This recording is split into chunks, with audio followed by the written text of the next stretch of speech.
When you're working in a small team, when you're in a niche sport, and when you're in a small dojo, you start to get to know everybody you train with extremely well. So some people are able to just know what your weaknesses are, and they'll always defeat you, or you'll always walk away feeling defeated. The team building happens because of what we went through together, and then how it showed up was just how supportive everybody was and how appreciative everybody was of everybody else. We went to Worlds with the intention of winning Worlds. Is that a pipe dream? A lot of people would say so. But we went in with the intention of winning, because if you don't go in believing you're going to win, then you're not going to win. Hey guys, welcome to another episode of the Tokushikai Inside Look podcast. Today we're speaking with Phan from Toronto, Canada. Mary has been training for over 10 years, during which time she's represented Canada as part of the national team in both the 2015 and 2019 World Naginata Championships, culminating in a silver with the women's national team in Germany. Mary holds the rank of Sandan in Naginata and currently works as a lawyer in the provincial government. In this wide-ranging conversation, Mary speaks about her experiences with Naginata and how it compares with other arts she's practiced. She talks about Budo being a place to get out of the daily grind, and on the 2019 World Naginata Championships. My favorite part of this episode was about how Team Canada dealt with the stress of training and for competing at the World Championships in Germany, showing how even the most elite athletes will have their mental, physical, and psychological struggles. It also demonstrates how a team built over the years intentionally and through shared experience can create a force that is capable of overcoming those with more experience. So please enjoy this fun and engaging conversation with Phan from Canada.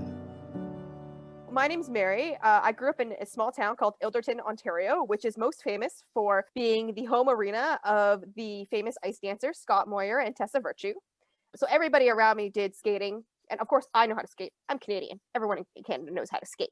And I currently live in Toronto, Ontario, and I'm a Sandan in Naginata. Cool. So early on, you were doing skating. You're probably doing some other, Well, I skated in the sense that every Canadian in rural Canada skates. This is just, it's kind of built a little bit into our culture. My community was 1,000 people. Ilderton, Ontario is 1,000 people. It's located about half an hour's drive outside of London, Ontario. And it didn't even have a Tim Hortons. It only got a street light 4 years ago. When I was growing up, it had an arena, and that was all we really had. An arena and a hockey team. No Tim Hortons, but it did have martial arts? No martial arts, actually. I had to go into London for that. Okay. So I started martial arts very early. I think that I must have seen a karate demonstration at the local mall when I was probably 6 or 7, because I was really intrigued by it. And I definitely remember begging my parents to let me do martial arts. It took a while for them to get me into them, because they had to drive me in and out of London to do it. And of course, the kind of martial art I did was, it's the kind of McDojo that you often see. I think it's more common in karate than it is in any other discipline of martial arts. I think a lot of people who are in karate know what I'm talking about. So my parents didn't know anything about karate. They just kind of signed me up for whatever was demonstrating at the mall. So I did that for about 5 or 6 years. How did you eventually find out that this was a McDojo? What were the traits of it? I have to remember that I started when I was 9 or 10. So I think some of the ideology behind it, it was very much a mix of multiple other disciplines. It was a form of Kempo, but not any form that would be recognized by anybody who really did martial arts. There was, I think, another thing that's very common about McDojos is that you have very fast progression. You go from white belt to brown belt or black belt in the span of like 2 years, which is pretty short. For me to get my first dan in Naginata was probably about 3 years.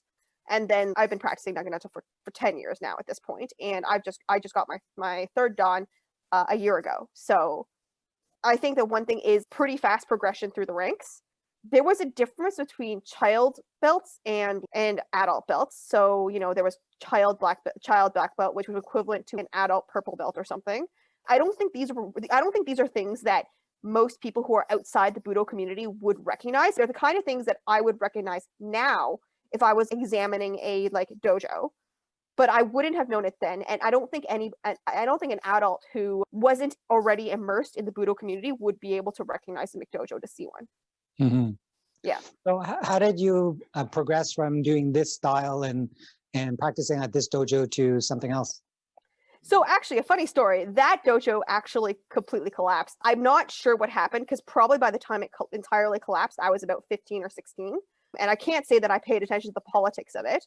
Either way, all the dojos for this art kind of shut down within the period of about a year and a half. And nobody was doing it anymore. So I stopped practicing mostly because the dojo shut down. And then I got back into martial arts when I went off to university, which was at Western, still in London. And I joined the club there, which was probably my first introduction to actual karate, which was a very, very different thing than the Kempo I'd been doing before. So the Kempo I'd been doing before had included a lot of different aspects of many different martial arts. There was a grappling component, there was a kata component, there were weapons involved. It was a hodgepodge of everything. And there was sparring. And then the karate that I was practicing, that I moved on to practicing, was very much more kata focused, which is more of what karate is, which I didn't know at the time. So I kind of moved on from there because it just wasn't really a good fit for me because I always was a little more interested in sparring and weaponry. Yeah. Yeah, so there's that difference. When you first started martial art as a kid, Yeah. part of it is just your parents helping to choose it and you're just going with the flow. But now that you're going to university, you're older and you can be more discerning about what you wanted to do. So how did Yes. you make that decision? What were the things that influenced where you would go? Well, from there it was I knew I didn't appreciate this particular karate, and I was maybe that one's not for me. I did always the weapons components.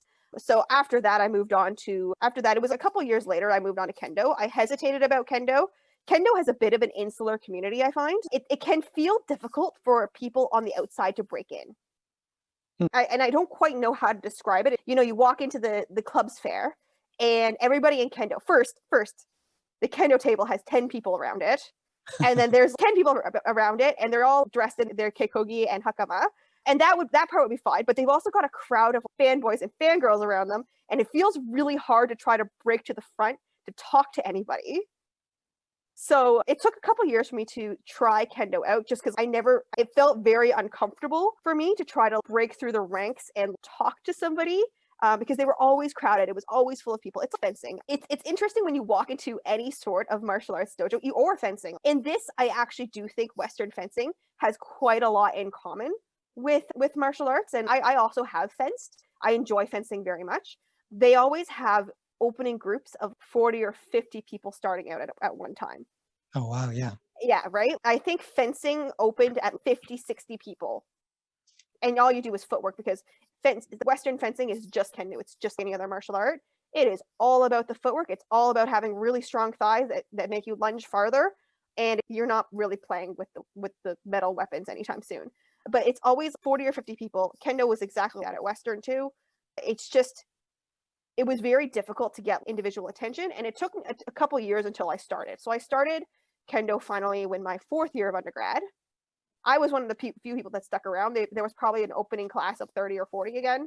And then after a month, 25 of them are gone and there's you with 5 other people. That's very interesting. That makes me think about, how we say there's this huge attrition rate in kendo, iaido, any of these more traditional martial arts. And part of that is maybe because there's such a large group. And now that I think about it, why doesn't actually, I want you to kind of maybe think about and respond. Why do you think that there is such a large beginner group when it comes to these arts compared to the more well-known ones, karate? I'm kind of giving away my opinion of it, but yeah, why do you think that there is this huge beginner group usually? First, what we do is cool. Let's just be real here. What we have is cool. There's swords. It's great. And I mean, I think one of the big things here, I don't want to attribute this to anything in particular about Budo or Budo spirit or Zen or philosophy. This is straight up, it's a cool thing to do, and what people end up doing is a little different than what they expect. Because you see this exact same attrition in fencing too, just in Western style fencing. You start, and any sport that involves a weapon, people seem to think that you walk in and the first thing you're going to do is learn how to hit somebody. No, the first thing you learn how to do in Naginata and Kendo and fencing is footwork.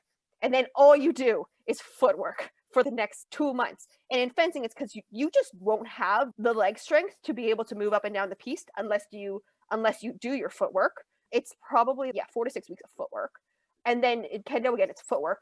it's not what people expect. People expect to walk in and start playing with a weapon right away, and you don't get to do that. So yeah, another thing that we had fun talking about with our fencing coach, my husband and I, we both do Naginata, and we both fenced for a little bit, was what we call the equipment quit. It's when people buy all the equipment they need. They buy their bogu set, they buy their shinai, they buy their naginata, they buy their entire starter fencing kit with all those stuff, and then the next thing you know, they're gone. So that's apparently extremely common. And it's not just a Western Budo thing. It's in any sport that involves a weapon thing. Yeah, I think that one thing that you mentioned was that people have wrong expectations when they're coming into the class. So they think that they're going to do one thing, but it's more hard work than they think. And that's what I was wondering. Maybe it's because stuff karate is so much now in pop culture that people have a good idea what it means to do karate.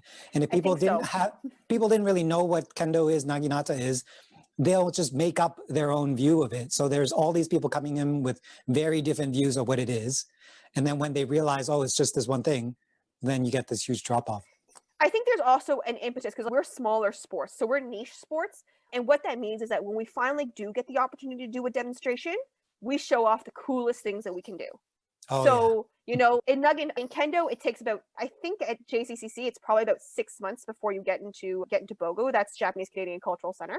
At Western, when I was doing kendo there, it was 4 months before they let us put on Bogu for the first time. And that's just because it's a semestered system. You start in September and you do your footwork and you do your basic drills. And then in January, if you've done well, they'll get a club set of Bogu and help you put it on for the first time. In Naginata, that's even slower because Naginata is very technical. There's more footwork, there's more stances, there's more ways that you can move your Naginata and your body around the Naginata. So it's usually about a year in Naginata before people get into Bogu. But one of the first things we show people if we ever get given the chance to do a demonstration is Shiai, because Shiai looks cool, it looks fun, it looks energetic, and it's dynamic, and it's easy to show off. But definitely it gives people the impression that if they show up, they'll start doing that in a matter of months, when really you don't start looking clean or cutting clean or being able to move in Bogu until a couple years later. So what was your first exposure to Naginata? So that's actually a funny story for me. I was always interested in Naginata as a sport. I didn't know much about it because, of course, it's so niche. So in Canada, there's really only 3 places where you can practice Naginata that are part of the Canadian Naginata Federation. And that's Montreal, Toronto, and Edmonton. So growing up in London, Ontario, I didn't have access to Naginata, but I kind of had a vague sense of it because there was this foundational series of books that I read when I was a kid called The Protector of the Small series by Tamora Pierce, in which the main character used a Naginata. And of course, when I later started doing Naginata, I found out that, Tamora Pierce had done exactly no research. And what Naginata was very different and surprisingly to me, quite a lot more beautiful and quite a lot more interesting than how she portrayed it, which is a bit of a surprise. And so I was interested in it because I'd read this series of books. And then when I went to Toronto for the University of Toronto Law School, I kind of had to make a choice between Kendo and Naginata. So actually for the first year, I actually didn't make that choice. I'm going to do both, because why not do both? I'd been in the beginners competitions for Kendo the year previous. And so Kendo had become something that was important to me. And then so my first year at U of T, I was actually doing both. I was doing one practice a week at both. And I at the end of that year, I ended up choosing Naginata mostly partly because I took a Kendo injury, partly also just because the Naginata just fit with me slightly better. Though I enjoyed Kendo quite a lot as well. And a big part of why I left Kendo was definitely, I took a wrist injury that's just not recovering. Yeah. So you started when you were in undergrad and you continued doing different martial arts when you went to law school. How were you balancing your educational time, your class time, homework time, social life, Budo? What was that? What was a typical week look for you during this time? So that very first year, it wasn't that bad so that very first year, I think I was doing one practice a week of each of Kendo and Naginata. I'd be off at practice for, 2 or 3 hours, a couple of days of the week. And the rest was law school and social life and stuff like that. Later, as I moved on through law school and I dedicated myself more to Naginata, these things I found kind of worked together in a growth mindset kind of way. They all started working together. So going to practice for me became a break from studying law. It became a break from my other friends, and a lot of my social life became involved in Naginata. So it was just a good escape, especially when the recruitment period for law school started happening, and being around other law students gets really stressful around that time. Because so when you go to U of T Law it's considered one of the best law schools in Canada, possibly one of the best law schools in the world. So there's this huge expectation that you're going to go and join one of the big law firms in downtown Toronto or in New York City. Quite a lot of people I know join major firms in New York City. And you live in this glass bubble because it is a small school. There's 600 people in law school at U of T. It's smaller class sizes at other places. And then it's just this, you know where people are going. Who got an intent to interview from Miller Thompson? Who got an intent to interview from Blake's? Who got a job at Davies? And being in that atmosphere is a stress of its own. So leaving that atmosphere and having a whole separate social life and Budo life became really beneficial for me in order to deal with the stress of being in law school. And if it says anything, I'm still friends with most of the people I met through Naginata, and I have maybe 2 or 3 friends from law school still. Well, so when you started involving yourself more in Naginata stuff, what were things that you were doing? You were helping out with things or organizing or participating in more events? Mostly I was participating. So I went to more practice. I started competing in second year of law school. So that was both my first national tournament and my first international tournament in my second year of law school. So I trained a lot more. And then I think you see this in every small club. Naginata was quite small. Any senior student could be asked to help out with teaching. And that's just a part of the culture. And it's also a part of just being in a very small sport. The U of T club didn't have a formal sensei. It still doesn't. We're really all senior students. It's better now than it was then. Back when I was starting, the person who was leading the Toronto dojo only had a shodan. And then my second year, the person who was leading also only had a shodan. And now they have a few sandan around, not myself, but some of the people who started around the same year as I did are often around. So they have a little bit more strength there now. But especially back then, some of the highest ranked people in Canada only had a nidan at that point. So it was kind of, if you'd been doing it for more than a year, you could be asked to step in and help out with the beginners.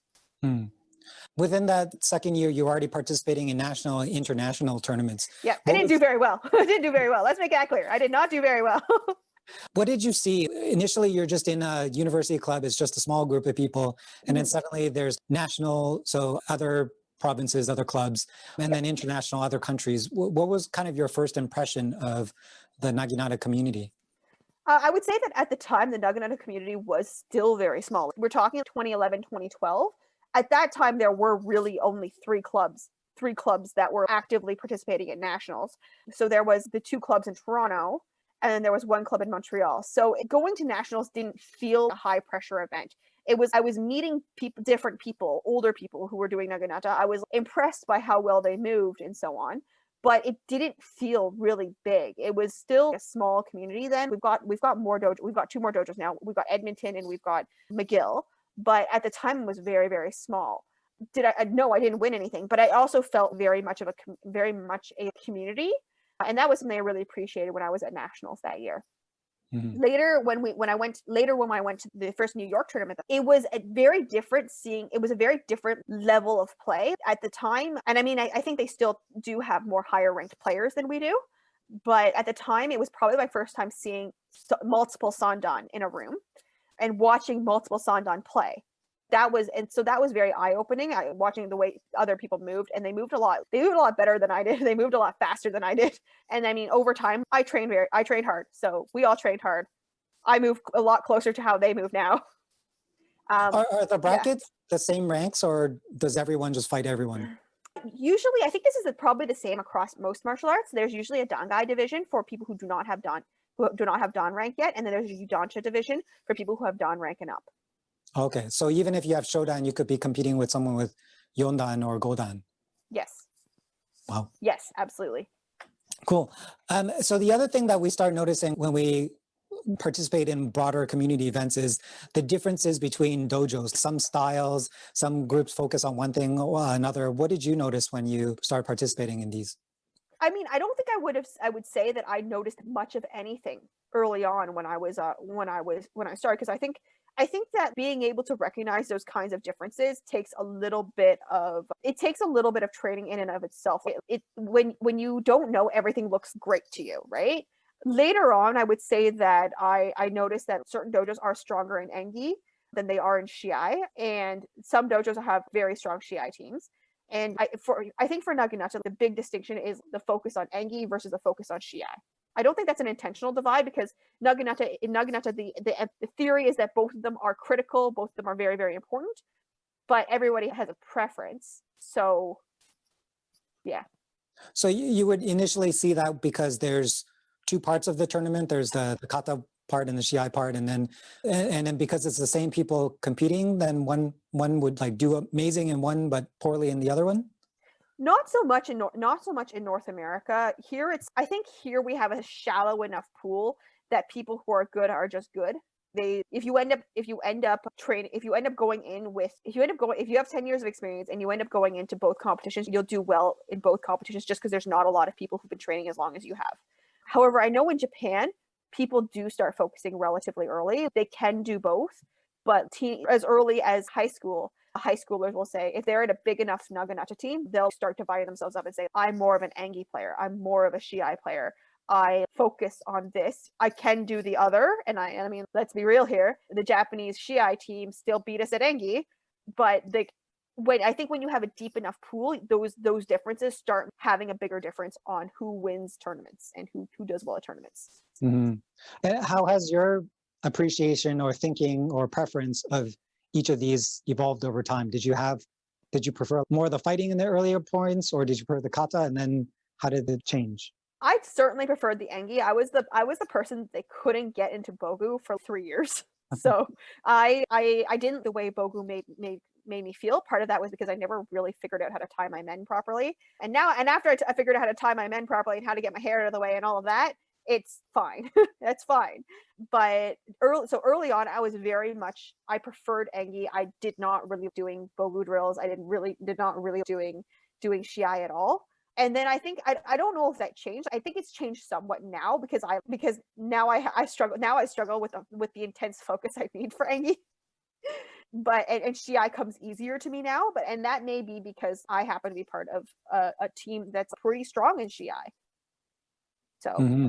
yeah, I mean we also do Engi often and frequently, but I would say that the Toronto teams are probably quite strong in Shiai. Mm-hmm. Talking about tournaments and these teams, how do you prepare for a Naginata tournament? Where do you spend a lot of the focus? How do you distribute the time between practicing something, thinking about strategy, discussing how to be a team rather than just as an individual? It depends on what kind of tournament we're talking about, right? If we're talking about our usual circuit tournaments, we actually don't put that much preparation into it. I mean, we do in the sense that we train, but for the most part, it's just regular training, except for once we figure out what Engi they are going to be up for competition, we tend to focus a little bit more on those Engi in class. But it's actually not a lot of training or focus for a typical tournament. And that's just because we know they happen every year. We don't even go out of our way to train for nationals. It's a very different picture when we start talking about worlds, because when we started getting into worlds, we started having an actual selection process, a competitive selection process with multiple training camps, multiple essays that we need to write, video review analyses that had to be handed in, personal training goals that had to be set and met, and then competition records. Things become very different when we start talking about worlds as opposed to the usual circuit that the Toronto team is used to dealing with. Our usual circuit in Toronto would include Montreal for Canadian nationals. That's started moving around recently, but it would include Canadian nationals in about October. There's a major New York Taikai in about late March, early April. There's a Winter Classic now in Montreal over February or March or so. So that would be our usual competition circuit is not extremely packed. I think there's a tournament in Edmonton if you can fly over in April, and then there's something in Washington D.C. in about early October if you can fly down. Mm-hmm. But for the most part, for most students, it's the driving distance ones that we care about, and that's the Canadian National Tournament usually, and New York. Mm-hmm. And then prepping for the Worlds, you mentioned that there's this very rigorous selection process, but that wasn't always the case. Can you talk about your first international tournament at the Worlds and then the more recent one, and compare and contrast those two? Sure, for sure. So my first Worlds experience was in 2015. That was our 6th Worlds competition, and that took place in Montreal. So that was very different. I found that the selection process that year was a little bit opaque. I'm not entirely sure how they selected the people they selected. I was selected for what we call the Goodwill team, and that's so Worlds is comprised of 2 separate tournaments. There's the Worlds competition the first day, and then there's a Goodwill tournament the second day, which I guess is meant to smooth over any hard feelings, because the people who are not allowed to compete in Goodwill are the people who won anything at Worlds. So if you won anything at Worlds, you're automatically disqualified from Goodwill. Too bad, you get to stand in the back and watch. So the first year I was only competing in the Goodwill tournament, and I did quite well there. You know how I feel anybody who's in kendo, or anyone who's in Naginata, or anyone who's in Bogu understands this feeling where you first get into Bogu and your entire body doesn't work. It's not doing the things that it's supposed to do. It's not doing what you've trained it to do. And you go in and you lose and you lose and you lose and you lose for the first 2 years. And then you finally win something, and it feels very surprising. So that was the first Worlds for me. And I think a big part of that was when you're working in a small team, when you're in a niche sport, and when you're at a small dojo, you start to get to know everybody you train with extremely well. So some people are able to just know what your weaknesses are, and they'll always defeat you, or you'll always walk away feeling defeated because because they know all your tricks. They know how you work. They know how you think when you're in a match. And then all of a sudden I was up against people who didn't know how I thought and didn't know how I moved. And I could actually win. So the first Goodwill tournament, I made it fairly deep into the bracket. I think I made 3 matches in, which is pretty good. And it was kind of this feeling of, hey, I can do this. I know how to do this. I can do this. The second Worlds in 2019 in Germany, like, I think one of the big things to understand is that Naginata in Canada grew quite a lot between about 2015 and 2019. So all of a sudden we had a much deeper pool of candidates to play with, I think. And that meant that starting in 2018, there was a formalized selection process. So our selection process included multiple components. There was a personal training component. So people were expected to develop a personal training plan and stick to it. That meant that quite a lot of people people who could afford it got personal trainers. My husband got a personal trainer that year. A lot of people lost weight for the competition. Other people, started running, started working out regularly, joined gyms, all sorts of things. That was a very personalized component. So you had to come up with a plan and hand it in, but you meeting that plan was entirely up to you. There was also there were reflection essays that needed to be handed in about things, the meaning of teamwork, and so on. There were video review essays. So one thing that I think that Canada does that I'm not sure how many other players do. I'm sure they do this in Japan. Is that we watch competition videos from other countries quite religiously. So we kind of examine how other players move and what we're likely to see. So there were video review essays on how people move, and good matches, and what good Naginata looks. So, and then we had to hand in reflection essays on those videos. There were monthly training seminars that took place around the country. To try to even the divide. The thing about Edmonton is that Edmonton is very, very far away from either Toronto or Montreal. So Canada is the second largest country in the world. Toronto and Montreal, I speak about them. They're really close together. They're 600 kilometers apart. It is the size of the Mediterranean. You can go from France to Algeria, and it's the same distance from Toronto to Montreal. So let's put that out there. So Edmonton is a 4-hour flight away, and it's 2 time zones away. So it's very far. Driving would be 30 hours or something, I think. I don't know. I don't know anybody who's driven it. It's very far. So in order to try to even the differences between people who'd have to pay more to travel, they tried to move the training seminars to the different cities. So that was probably the most exhausting part of the selection process. It was the ones in Toronto were fine, but only 1/3 of the training seminars were in Toronto. And the other months I was either flying to Edmonton, or I was driving 6 hours to Montreal. for a 2-day training seminar, and then we'd have to drive 6 hours back, and I'd have to show up to work on the next day. Or for Montreal, or for Edmonton, it was I'd have to get on a flight, have to fly to Edmonton, I'd have to adjust the Edmonton time for a weekend, train for 2 days, and then fly back. So well, if you're going for the rough. weekend, you're not even adjusting to the time zone. You get there, training, you got to adjust it by 2 days, and then you're already coming back. Yeah. You never really get adjusted. It was probably the most exhausting year of my life because I was managing a full-time job. Well, every month going off to another city to train. Sometimes 1/3 of the time I was in Toronto, and that was fine. So I can imagine all this work. It definitely helps selection committees see who's dedicated, who's committed, Yes. putting in all this effort. But I can also see this huge knowledge base that's building up. Did you have at that time access to everyone else's reflection papers and all Yes. that? Yeah. Absolutely. Everything was put on a public forum. Wow. So yeah, you also got a chance to read everybody else's thoughts. It was very good for developing teamwork because until you've gone through a process that is very difficult to describe it to anyone else. And there's this weird sense of camaraderie, but also competitiveness. On one hand, you know that you succeeding means that somebody else doesn't get on the team. So you are competitive. You want to do better than other people. But on the other hand, they're also the only one who understands exactly how tired you are because they're exactly as tired as you are.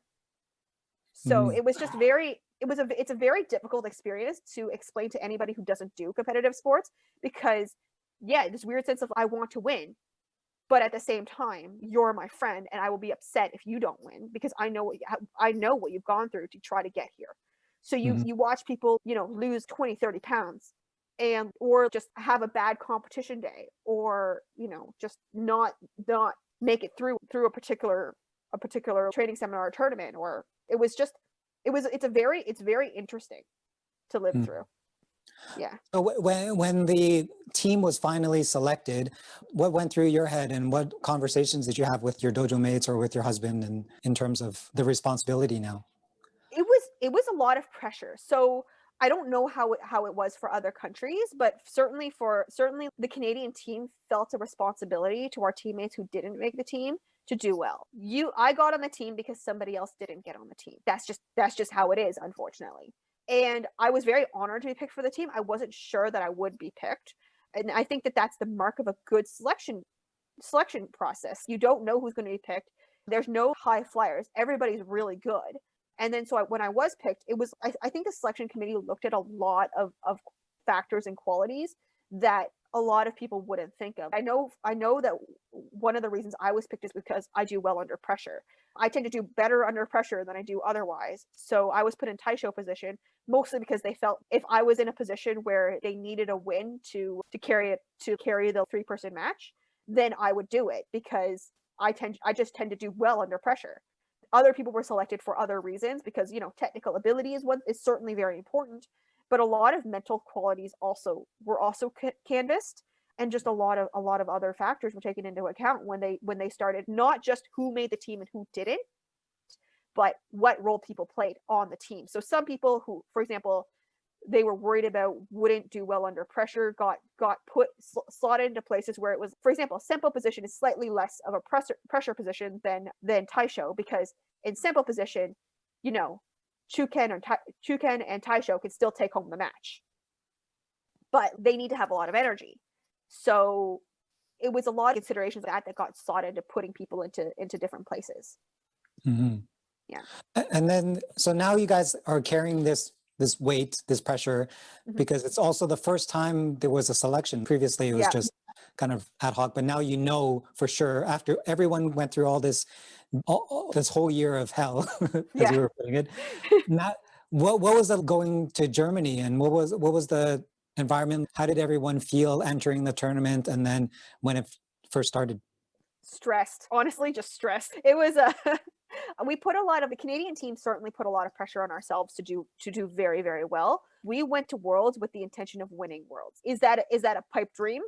A lot of people would say so, but we went in with the intention of winning, because if you don't go in believing you're going to win, then you're not going to win.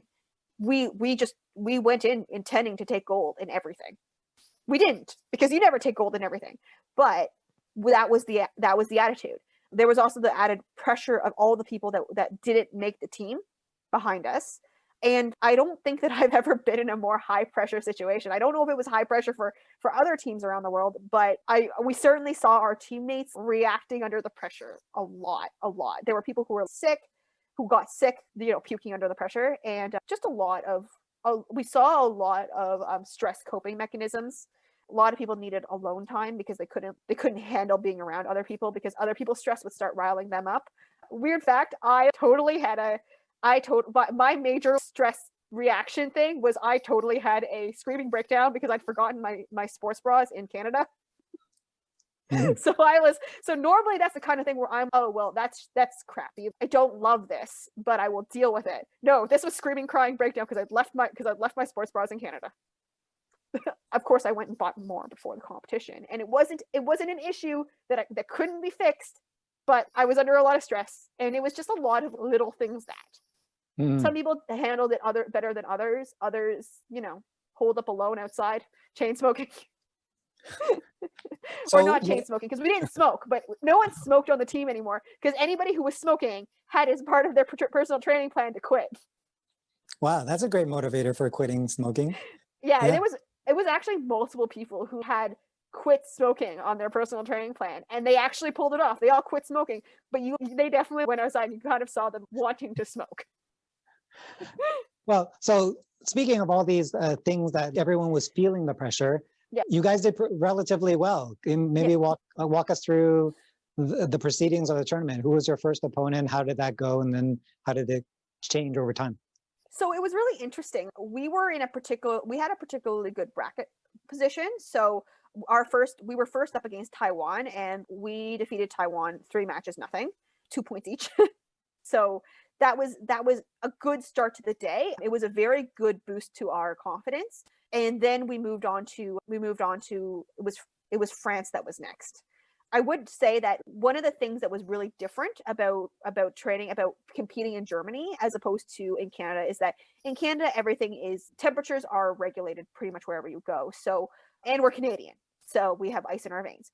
We would have been more prepared to fight in 15-degree weather, 15 degrees Celsius inside weather, than we were in the 30-degree weather that we were in Germany. So in Germany, there's climate control is much rarer. It's much harder to find a space that's air conditioned. The tournament space was not air conditioned, and it was a very hot day. So we were used to training at about 20 degrees Celsius, 21, 22 max. And if you were doing your training camp out in Edmonton, it could be much lower than that. And then all of a sudden we're fighting in 30-degree heat. That part was pretty tough. But I definitely think that our first match against Taiwan, because we carried it off so well, it was a big confidence booster going in against France and then against Belgium. So in France, we won the first 2 matches, and I lost my match against somebody who'd apparently been training for 30 years. Not that I knew. I was very annoyed by that because I didn't know that at the time. People told me afterwards that I did fantastic, but I didn't know that. So I just felt disappointed that I lost. And then I lost again. I personally lost against Belgium, but again, with my teammates Maria and Luton carried off the matches against Belgium, so we took that match as well. And then for Belgium, I pushed my opponent into overtime, Encho, and lost to referee's decision, which is a pretty good ending because I'm pretty sure that Charlotte's been training at least 10 years longer than I have. and then after that, it was just Japan. And then I think we did very well against Japan. Yes, Japan defeated us 3-0, but both of my teammates, Maria and Luton, managed to push the Japanese into Encho, which I think is a pretty big deal. And I mean, I lost 2-0, but it is what it is. And so we took silver. Mm-hmm. Yeah. Wow. So one of the things that you mentioned during the selection process was also the preparation you guys did, including watching videos and coming up with strategies. How did that help in the tournament? I think a lot of it came down to confidence. We felt we knew these players. And I mean, is that right or is that wrong? I don't know. It depends on how old the videos are, really, because the way people move, if you found a video from me from 2012, it would give you a completely wrong view of the way I move in Shiai. If you found a video of how I moved even in 2017, it would probably still give you an incorrect view of how I move and how I deal with a Shiai nowadays. It just depends on how quickly people progress. But on the other hand, when you find videos of 2018, 2019, you do actually have a very good idea of what people to do and what people's strengths are when you watch them. But a large part of it, I think, really is just confidence. They don't feel strangers to you when you walk into the match with them. You've never met them before, but they don't feel strangers. And then they get into shoot on with you, and they still don't feel a stranger. They still feel like somebody you've examined and that you've watched. So you've never met them, but they don't feel different to you than what you're used to doing already in practice. And I think that's the big advantage of doing so much video review. Mm-hmm. It's more of a mental game. I'm not walking in going, I don't know how this person moves. I don't know anything. You're walking in feeling you know it, and because you feel you know it, you react better just because you feel you know it. Mm-hmm. Yeah. And the other aspect of the preparation was team building. How did you see that kind of show up in Germany? I would say the team building happens just because like of what we went through together. And then how it showed up was just how supportive everybody was and how appreciative everybody was of everybody else. The women's team took silver, and I know our men's goodwill team also did very, very well. 4 of our 5 competitors in our goodwill tournament made the quarterfinal. All of them then got eliminated at the quarterfinal, but they all made the quarterfinal. But yeah, everybody was just very supportive, and we definitely got things done. Like, we also didn't stay with any of the other teams in the hostel that the other teams were staying in. We rented our own house, so getting things done around the house was also helpful there. And it's just, yeah, we had a strong familiarity with each other. We all knew each other very well, and that I think really helped. Yeah, and what amazing showing in terms of what you just mentioned, the goodwill, and then the women's team getting silver. How are you guys now looking forward to the next one? So the next tournament is in 2023, and I don't think we know where it is going to be yet. I think I've heard rumors that it would be in the States, and I think a lot of it really depends on what the next few years looks. I think the problem with the COVID-19 pandemic is that it's really inhibited a lot of people's practice. I mean, my dojo is effectively shut down, not permanently, we hope, but they're not having indoor practice all winter. So, I mean, they're not even having outdoor practice because it gets icy, and now they're worried about liability, which, as a lawyer, I should say they should be worried about liability. And if I was their lawyer, I would certainly say, don't have outdoor practice. But it's definitely going to depend on what the next few years looks. And I don't think anybody's really made firm plans. Mm-hmm. Yeah, so tournament is one thing, but just thinking about how do you sustain a dojo, how do you grow, how do you get beginners? And there was a huge, you said between 2015 and 2019, Canada grew a lot. And it's still a relatively young community in Canada compared to, especially in Europe, France and Belgium, you're saying they've been around for 20, 30 years. They've been around for a long time. Yeah. I think that one of the big differences between Canada and a lot of other countries is that our big recruitment dojos are at 2 of the biggest universities in Canada. They're at University of Toronto and McGill. So I think that probably this year has made a big impact on our recruitment, just because the other dojos aren't really running. Our big recruitment dojos are not able to run the way they normally would either. So they're sustaining a population, they're sustaining interest, but they're not getting new interest. They're not getting new people involved really. And that's going to have a big impact when we go into 2023.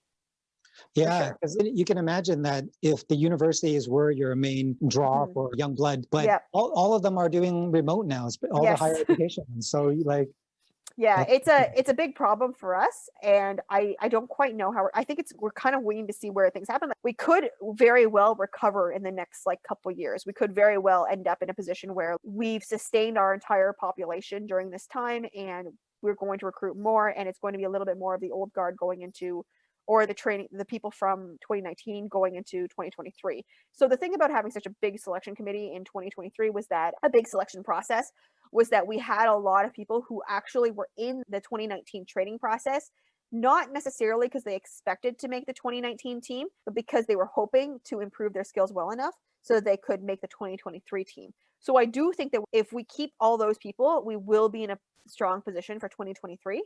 But we really have to see how this pandemic shakes everything out.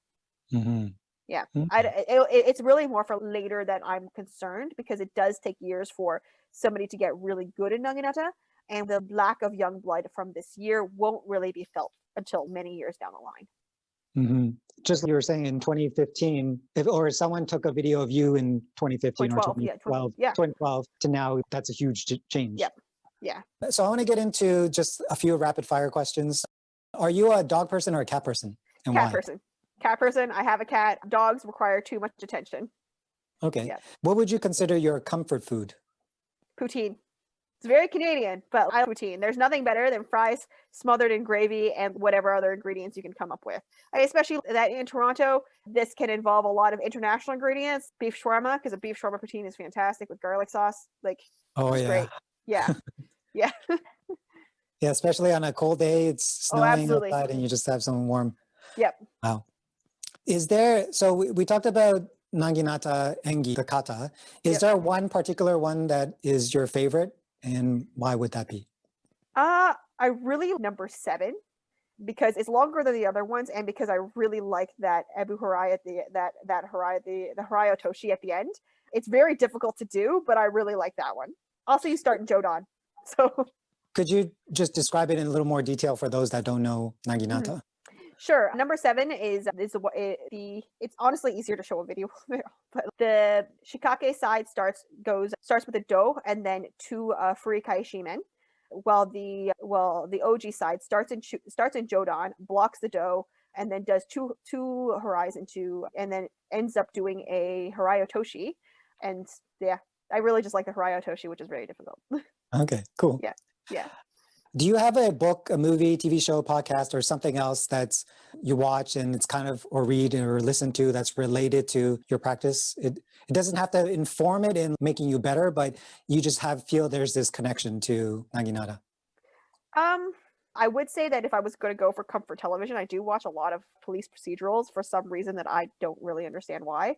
I just never really got out of the mid-2000s CSI / Bones / Numbers type of phase, and it doesn't really have anything to do with Budo at all. But yeah, that's my comfort watch. Well, speaking of that, if someone were to open up your YouTube account and see what YouTube recommends to you based on what you've watched before, what kind of videos would they see? Well, they'd see a lot right now. They'd see a lot of ASMR videos. With everybody working from home during the pandemic, I found that I really having a pretend fireplace on my TV. And so you get a lot of fireplace videos. Nice. Yeah. Okay. So we covered so much today. Is there anything else that you want to say to the audience? Anything in closing, a message or something you're thinking about? Sure. I would say follow your passion. It's being part of a niche sport is really, really challenging for a lot of different reasons. No one understands what you do. Your parents don't understand that you've just gone to Worlds. You can't really talk about it to anybody. But if you're passionate about it, then follow it because that's still worth it. Great. Yeah, great. Well, thank you so much. For sure. Let me know if you need me to refer you to anybody else. I know Canada the best, but other than that, I don't know. Okay. So yeah, next time I need someone from Canada, I'll let you know. Sounds good. All right. Cool. Thank you so much. No problem. See you later. Bye. Bye. Hey guys, I hope you enjoyed that episode because we have a lot more exciting conversations to share as we explore the world of the traditional Japanese martial arts. The Inside Look podcast is available on most common podcasting platforms and on YouTube. Remember to subscribe to not miss out on new interviews as they are posted. We're always looking for feedback to improve, so please write us a review or drop us a line at podcast@tokushikai.ca or on Facebook and Instagram at tokushikai.canada. Until next time, thanks for listening.